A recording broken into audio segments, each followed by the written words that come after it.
Hello everyone, welcome to Sanmarga classes. ವರ್ಗಗಳು ಮತ್ತು ವರ್ಗಮೂಲಗಳು ಅಧ್ಯಾಯದ 30ನೇ ಪ್ರಶ್ನೆಯನ್ನ ಗಮನಿಸಿ.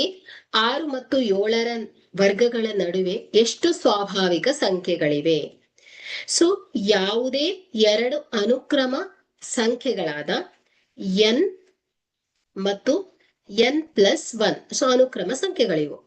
ಸೊ ಇವುಗಳ ವರ್ಗಗಳ ನಡುವೆ ಇರುವ ಒಟ್ಟು ಸ್ವಾಭಾವಿಕ ಸಂಖ್ಯೆಯನ್ನ ಕಂಡುಹಿಡಿಯಲು ನಾವು 2l ಸೂತ್ರವನ್ನ ಬಳಸ್ತೇವೆ. ಸೊ ಇಲ್ಲಿ n is equal to 6, n+1 is equal to 7 ಆದ್ರೆ ಸೂತ್ರದ ಪ್ರಕಾರ 2 ಗುಣಿಸು 6 ಎಷ್ಟಾಗತ್ತೆ ಹೇಳಿದು? 12 ಆಗತ್ತೆ. ಹಾಗಾದ್ರೆ ಇಲ್ಲಿ 6 ಮತ್ತು 7ರ ವರ್ಗಗಳ ನಡುವೆ ಎಷ್ಟು? 12 ಸ್ವಾಭಾವಿಕ ಸಂಖ್ಯೆಗಳಿದೆ. ಸೊ ಇದರ ಪರ್ಯಾಯ ವಿಧಾನವನ್ನು ಕೂಡ ನಾವು ನೋಡೋಣ. ಸೊ ಇಲ್ಲಿ 6ರ ವರ್ಗ ಅಲ್ವಾ? ಸೊ 6ರ ವರ್ಗ ಎಷ್ಟು ಬರುತ್ತೆ? 36. 7ರ ವರ್ಗ 49. ಹಾಗಾದ್ರೆ 36 ಮತ್ತು 49ರ ನಡುವೆ ಇರುವಂತಹ ಸ್ವಾಭಾವಿಕ ಸಂಖ್ಯೆಗಳು 37, 38, 39, 40, 41, 42, 43, 44,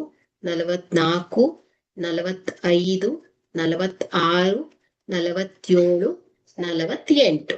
1, 2, 3, 4, 5, 6, 7, 8, 9, 10, 11, 12 ಅಲ್ವಾ? ಸೊ 12 ಬರ್ತಾ ಇದೆ. ಸೊ ಸೂತ್ರದ ಸಹಾಯದಿಂದ ಮಾಡಿದ್ರು ಕೂಡ ನಮ್ಗೆ ಅಷ್ಟೇ ಉತ್ತರ ದೊರಕ್ತಾ ಇದೆ ಅಲ್ವಾ? ಸೊ ಹಾಗಾದ್ರೆ 6 ಮತ್ತು 7ರ ವರ್ಗಗಳ ನಡುವೆ 12 ಸ್ವಾಭಾವಿಕ ಸಂಖ್ಯೆಗಳಿದೆ. Thank you.